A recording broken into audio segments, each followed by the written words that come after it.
Hi friends, జే సుమేధ కిచెన్కి స్వాగతం. ఈరోజు నేను అందరికీ ఎంతో ఇష్టమైన డాబా స్టైల్ పన్నీర్ మటర్ మసాలా ఏ విధంగా ప్రిపేర్ చేయాలో చెప్తున్నాను.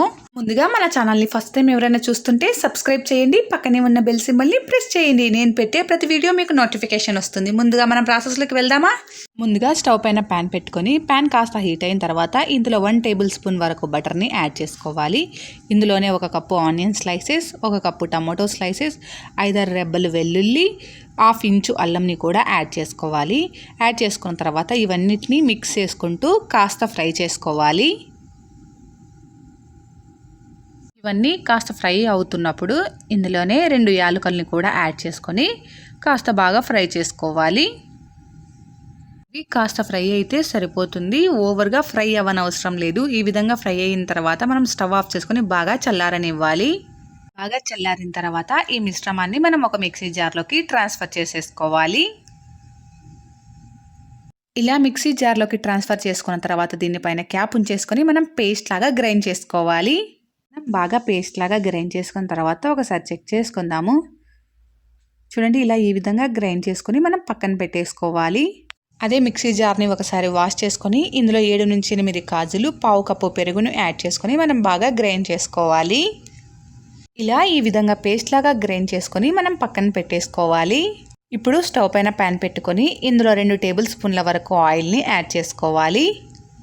ఇందులోనే రుచికి సరిపడా సాల్ట్, 1/2 టేబుల్ స్పూన్ పసుపు, 1 టేబుల్ స్పూన్ వరకు రెడ్ చిల్లీ పౌడర్ని యాడ్ చేసుకొని వీటిని కాస్త ఫ్రై చేసుకోవాలి.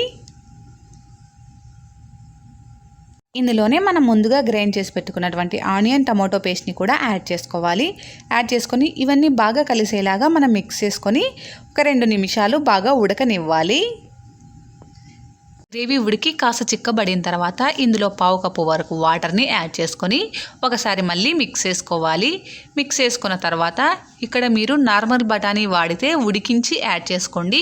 ఫ్రోజన్ బఠానీ అయితే అలాగైనా యాడ్ చేసుకోవచ్చు. అలా యాడ్ చేసుకొని ఈ బఠానీలంతా ఒకసారి కలిసేలాగా మనం మిక్స్ చేసుకోవాలి. ఇందులోనే పన్నీర్ని మనం పీసెస్గా కట్ చేసుకొని యాడ్ చేసుకోవాలి. పన్నీర్ పీసెస్ని అలాగే యాడ్ చేసుకోవాలి. మనం పన్నీర్ని ఫ్రై చేసుకొని యాడ్ చేసుకున్నాం అనుకోండి, పన్నీర్ అనేవి రబ్బర్ లాగా గట్టిగా అవుతాయి. అందుకనేసి పన్నీర్ని పచ్చిగా అలాగే యాడ్ చేసుకోవాలి. ఇందులోనే మనం ముందుగా గ్రైండ్ చేసి పెట్టుకున్నటువంటి కాజు, పెరుగు పేస్ట్ని కూడా యాడ్ చేసుకోవాలి. పేస్ట్ని యాడ్ చేసిన తర్వాత జస్ట్ ఒకసారి మిక్స్ చేసుకోవాలి. ఓవర్గా కలపకూడదు. ఓవర్గా కలిపితే పన్నీరు విరిగిపోతుంది. ఇప్పుడు దీనిపైన క్యాప్ ఉంచేసుకొని 5 నుంచి 10 నిమిషాల వరకు మనం మీడియం ఫ్లేమ్లోనే ఉడికించుకోవాలి. ఒక 10 నిమిషాల తర్వాత చెక్ చేసుకుంటే చూడండి, ఆయిల్ అనేది పైకి తేలుతుంది కదా. ఇప్పుడు ఒకసారి కర్రీని మిక్స్ చేసుకోవాలి. మిక్స్ చేసుకొని కావాలంటే సన్నగా తరిగిన కొత్తిమీరను యాడ్ చేసుకొని ఒకసారి మిక్స్ చేసుకొని స్టవ్ అనేది ఆఫ్ చేసుకోవాలి. స్టవ్ ఆఫ్ చేసుకుని ఇలా ఒక బౌల్లోకి ట్రాన్స్ఫర్ చేసుకున్న తర్వాత సన్నగా తరిగిన కొత్తిమీరతో గార్నిష్ చేసుకుంటే ఎంతో టేస్టీగా ఉండే పన్నీర్ మటర్ మసాలా రెడీ అయిపోయింది.